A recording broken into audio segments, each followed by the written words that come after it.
Bismillahirrahmanirrahim. Assalamualaikum warahmatullahi wabarakatuh. Alhamdulillah, wassalatu wassalamu ala Rasulillah wa ala alihi wa ashabihi wa man walah. Ya ayyuhalladzina amanu ittaqullaha haqqa tuqatih wa la tamutunna illa wa antum muslimun. Kaum muslimin rahimakumullah, tadabbur ayat pagi hari ini insyaallah ayat yang ke-97 di dalam surat An-Nahl. Allah Subhanahu wa taala berfirman, A'udzu billahi minasyaitonir rajim, man 'amila salihan min dzakarin aw untha wa huwa mu'min falanuhyiyannahu hayatan thayyibah wa lanajziyannahum ajrahum bi ahsani ma kanu ya'malun. Artinya, siapapun yang bersungguh-sungguh beramal saleh, baik laki-laki ataupun perempuan, wa huwa mu'minun, penuh dengan keikhlasan dan ketulusan. Ini syarat. Siapapun yang sungguh-sungguh beramal saleh, betul-betul di atas keikhlasan. Kalau Anda memiliki dua hal ini, maka Allah memberikan Anda dua hal pula. Hal yang pertama Allah berikan untuk Anda di dunia, dan hal yang kedua Allah berikan untuk Anda di akhirat. Ada yang Anda peroleh di dunia, ada yang Anda peroleh di akhirat. Karena amal-amal saleh tadi di atas keikhlasan. Sehingga Anda tidak hanya mendapatkan sesuatu di dunia, tapi karena keikhlasan Anda pun berhak mendapatkan sesuatu di akhirat. Apa yang Anda peroleh di dunia, buah dari amal saleh, falanuhyiyannahu hayatan thayyibah. Maka kami benar-benar akan memberikannya kehidupan yang baik di dunia. Lantas apa yang Anda peroleh di akhirat? Wala najziyannahum ajrahum bi ahsani ma kanu ya'malun. Dan kami akan memberikan di akhirat balasan yang lebih baik daripada apa yang mereka perbuat. Oleh karena Allah Asy-Syakur, Maha berterima kasih, Allah tidak pernah membalas kebaikan dengan yang sama. Tapi Allah selalu membalas kebaikan dengan yang lebih baik. Baik, kita ingin fokus di bagian pertama. Seseorang yang sungguh-sungguh beramal saleh, penuh dengan keikhlasan, akan kami berikan kepadanya kehidupan dunia yang baik.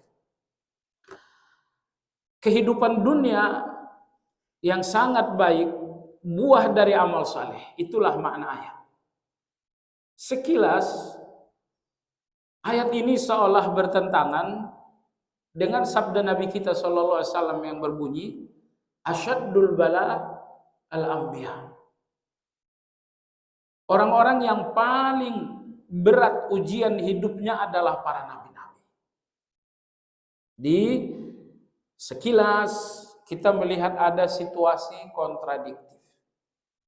Ayat 97 surat An-Nahl mengatakan, kalian yang hidup dengan amal saleh di atas keikhlasan akan mendapatkan kehidupan yang baik. Lalu Nabi kita bersabda, para nabi-nabi yang notabene mereka lah orang terhebat dalam beramal saleh, adalah orang-orang yang paling berat ujian-ujian hidupnya.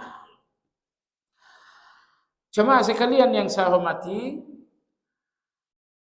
kehidupan yang baik dan yang kedua ujian yang sangat berat. Inilah situasi kontradiktif antara ayat dengan hadis. Jemaah sekalian, ternyata tidak kontradiktif seperti itu. Kita saja yang salah memahami kehidupan yang baik itu. Kehidupan yang baik, hasil dari amal saleh, selalu kita pahami dengan kenyamanan hidup. Kehidupan yang baik itu artinya kamu punya uang. Kehidupan yang baik itu artinya Anda punya jabatan. Kehidupan yang baik itu artinya Anda selalu sehat. Kita menafsirkan kehidupan baik dengan tafsir-tafsir hawa nafsu. Maka kita pun melihat hadis Nabi tadi tidak cocok dengan ayat. Maka penafsiran terbaik terhadap kehidupan baik dalam ayat antara lain disebutkan oleh Syekh Utsaimin rahimahullah. Kehidupan baik yang dimaksudkan dalam ayat bahwa Allah memberikan seseorang insyirahus sadar. Allah berikan seseorang kelapangan dada. Jadi kehidupan yang baik itu bukan berarti Anda tidak sakit. Tapi Anda selalu sabar dalam sakit. Kehidupan yang baik itu bukan berarti Anda nggak pernah dalam ujian. Tapi Anda ridho dalam ujian. Kehidupan yang baik itu tidak berarti Anda tidak pernah terlilit hutang piutang. Tapi Anda selalu bertawakal kepada Allah Azza wa Jalla. Subhanallah, perhatikan jamaah sekalian, sakit walaupun buruk, tapi kalau ini menjadi tawakal kepada Allah, tentu sakit ini kebaikan. Belitan hutang piutang itu tentu keburukan. Tapi kalau itulah pintu Anda untuk sampai kepada ridha dan kesabaran, sakit itu adalah kebaikan. Ujian-ujian hidup yang membuat kita kadang-kadang susah tertidur, yang membuat pikiran kita terbebani. Namun kalau itu semuanya yang membuat kita lebih banyak berdoa kepada Allah Azza wa Jalla, itu semuanya adalah kebaikan. Jadi kebaikan yang Allah janjikan itu bukanlah kebaikan-kebaikan materi yang hanya berusia 2 dan 3 hari. Tapi kebaikan-kebaikan yang Allah janjikan dalam ayat adalah berupa amal-amal saleh yang hasilnya akan Anda nikmati secara abadi di dalam surga. Maka oleh sebab itu jemaah sekalian, siapa yang beriman, yang sungguh-sungguh beramal saleh dan penuh dengan keikhlasan, akan kami berikan kepadanya kehidupan yang baik. Kehidupan yang baik artinya sabar ketika dalam ujian, ridha ketika dalam kesulitan, bertawakal ketika berada dalam jerat hutang piutang. Itulah kebaikan yang Allah maksudkan. Nah, Sa'id bin Jubair rahimahullah, beliau seorang tabi'in, beliau mengatakan kehidupan baik yang dimaksudkan dalam ayat bahwa Allah Subhanahu wa taala tidak membuat hidupmu bersandar kepada orang lain. Allahu akbar. Itulah kehidupan yang baik. Ketika hidup Anda tidak bersandar dengan siapapun, itulah hidup yang baik. Artinya jemaah sekalian, kehidupan yang Anda sandarkan kepada manusia, kehidupan yang sangat buruk.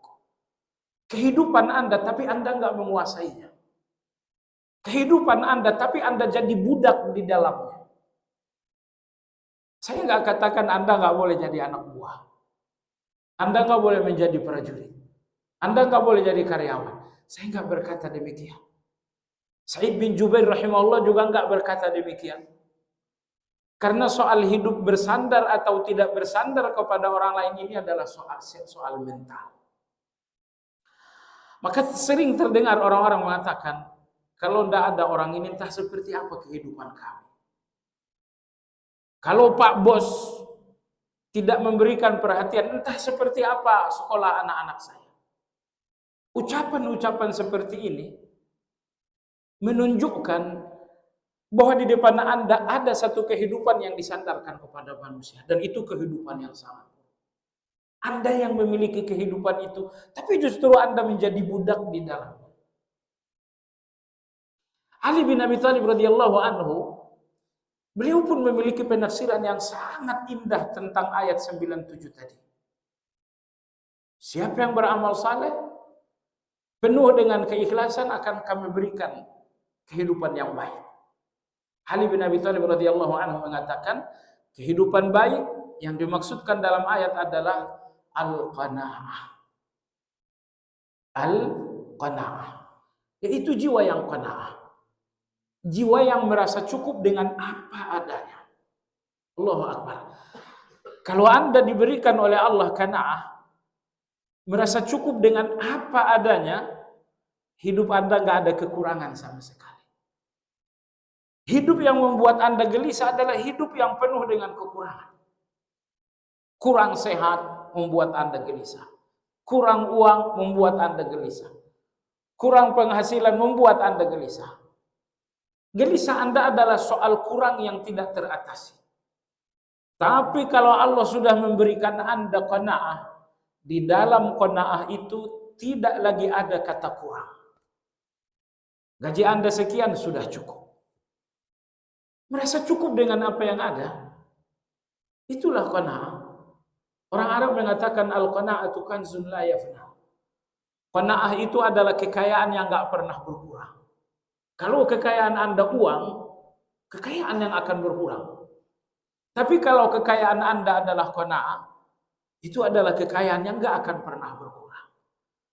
Sebab itu jamaah sekalian, banyak orang yang menumpahkan waktu, menumpahkan usaha, menumpahkan perjuangan untuk mendapatkan kekayaan yang berkurang. Maka berjuanglah Anda untuk mendapatkan kekayaan yang enggak mungkin berkurang. Dan itu hanya satu, yaitu qanaah. Di mana Anda dapatkan qanaah itu? Ayat 97 adalah jawaban. Sungguh-sungguhlah beramal saleh, pastikan semua amal saleh itu di atas keikhlasan. Perlahan-lahan Anda akan temukan hati Anda semakin qanaah. Semakin qanaah. Saya ingin tambahkan sedikit lagi saja. Beberapa waktu lalu ada seorang kawan berdiskusi. Beliau mengatakan dalam hadis Nabi, orang-orang yang berumroh itu akan jauh dari kemiskinan. Saya bilang iya. Kata dia, justru saya setelah pulang umroh, perdagangan saya hancur-hancuran. Hutang piutang saya makin tidak bisa diatasi. Saya bilang, artinya sabda Nabi ini yang keliru atau kamu yang keliru dalam berumroh? Saya merasa bahwa orang ini kecewa dengan umroh tersebut. Karena umroh yang mungkin bertujuan untuk jauh dari kemiskinan ternyata membuatnya seolah-olah jatuh dalam kemiskinan.